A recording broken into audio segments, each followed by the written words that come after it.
There are a lot of amazing roller coasters in Pennsylvania. This is my list of the 7 best.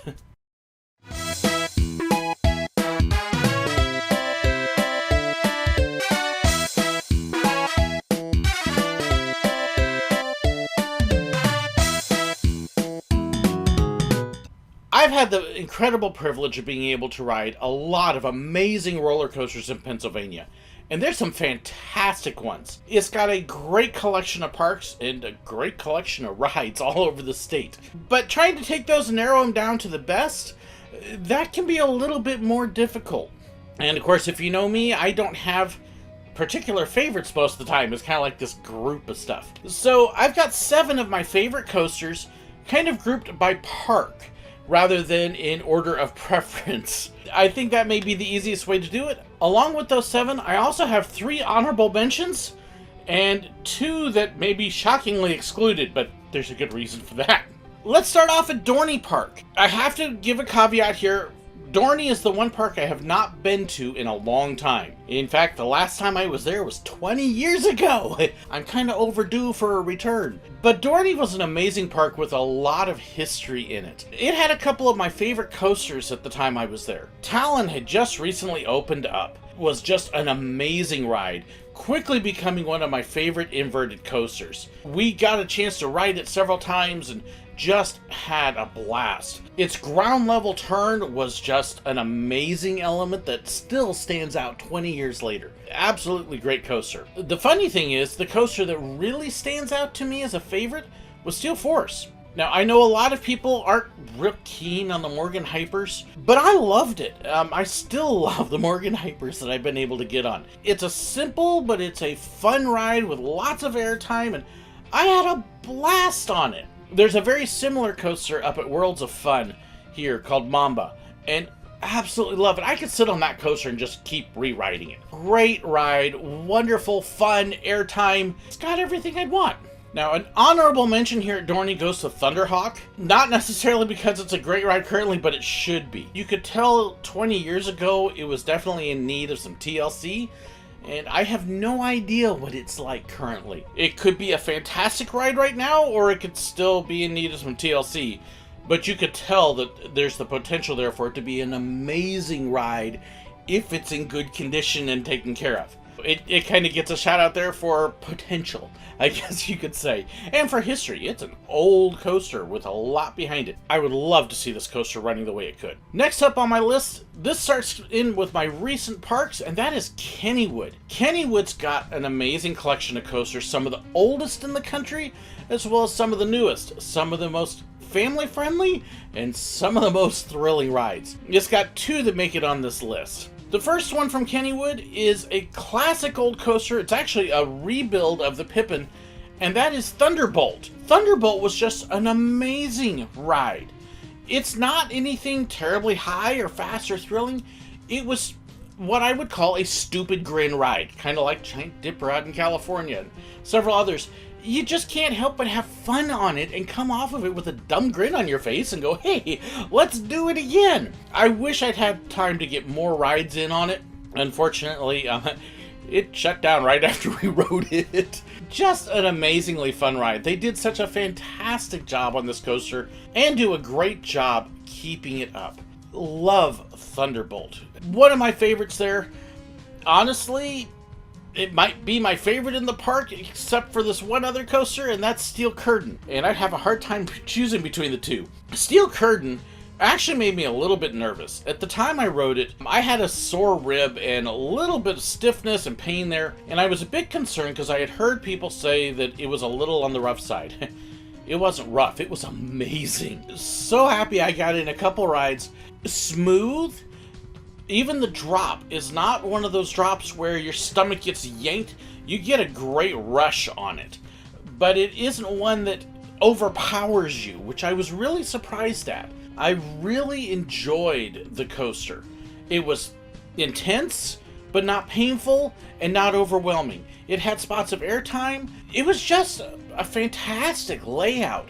Honestly, one of the most unique coasters and one of the most fun coasters I've ever been on. Steel Curtain was just fantastic. My honorable mention, exclusion, would be Phantom's Revenge. And there's actually a reason it doesn't make the favorites. There's a lot of the coaster I enjoyed, but those bunny hills at the end, painful.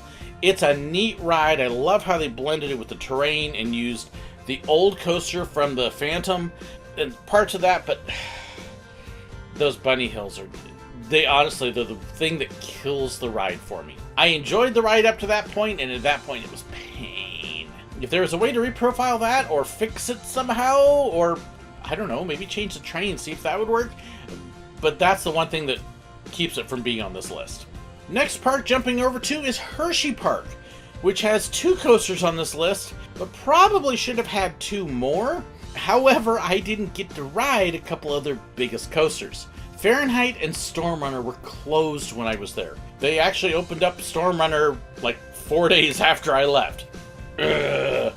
And we heard testing at times while we were there, but it never opened. And so I did not get a chance to ride Fahrenheit or Storm Runner. There's a good chance they would have been on this list otherwise, but I can't put them there because I didn't ride them. However, the ones I did ride, Candemonium is the first one that greets you, and it's just an amazing B&M hyper coaster. It's not the best B&M hyper I've been on. That would be Mako down at SeaWorld in Florida.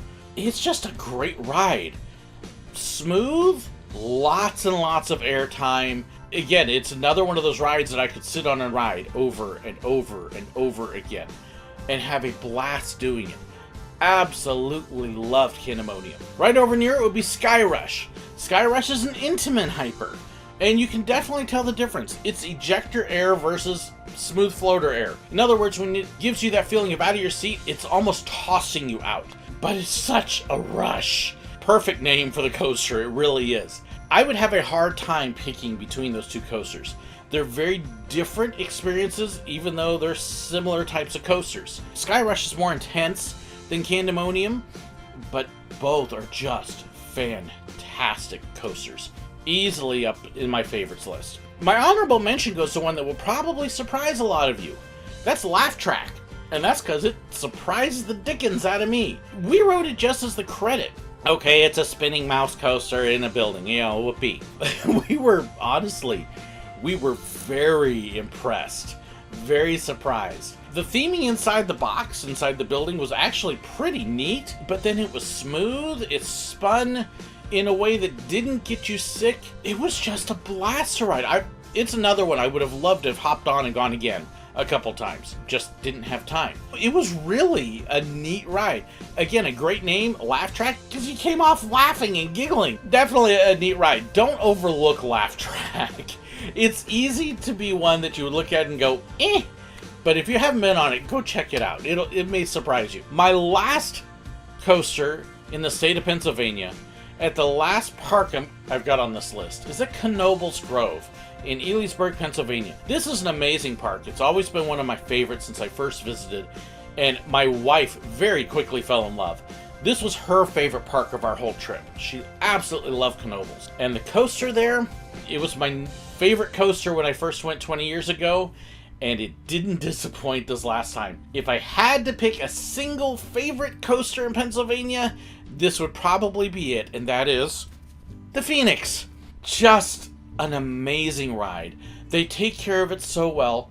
It doesn't look like much. It looks like just a small wood roller coaster that goes back and forth, but the airtime on it is incredible. Now, if you are a little worried about airtime and feeling like you're being up out of your seat, ride it early in the morning. It's warming up at that point. It's a little slower. It's not as intense, but if you go at the end of the day when it has been running and that grease is warmed up, it flies. It is just amazing and fantastic. And oh my goodness. If I were to attempt to create a top 5 list, this one would definitely be up in there. My favorite coaster the whole trip. I love Phoenix. I got 3 rides in on my trip. I very easily could have gotten more in. Oh, love that coaster. Far and away, if you can only go to one place in Pennsylvania, go to Knoebels to ride Phoenix. And then I would put Kennywood and Hershey right behind. They're also amazing parks. You're not going to go wrong on the coasters and the rides there, but Phoenix is amazing. So do you agree with me, disagree with me? Did I miss a coaster on this list? Was there something that should have been there that isn't? Or did I put something on the list that shouldn't be? I'd love to hear your feedback. Please share it in the comments below. And don't forget to hit that like button, share, and subscribe as well. Thank you so incredibly much for watching. Thank you to my patrons for their support, and for Craig to make this most recent Pennsylvania trip possible. It wouldn't have happened without him, or without you watching. Thanks so much, and God bless. These are 7 of my favorites. There we go. Stay there. Okay. There's a lot of amazing roller coasters in Pennsylvania, and I've been privileged to get the opportunity. And it's like I get a weird flashing thing on my camera. It's like, oh no.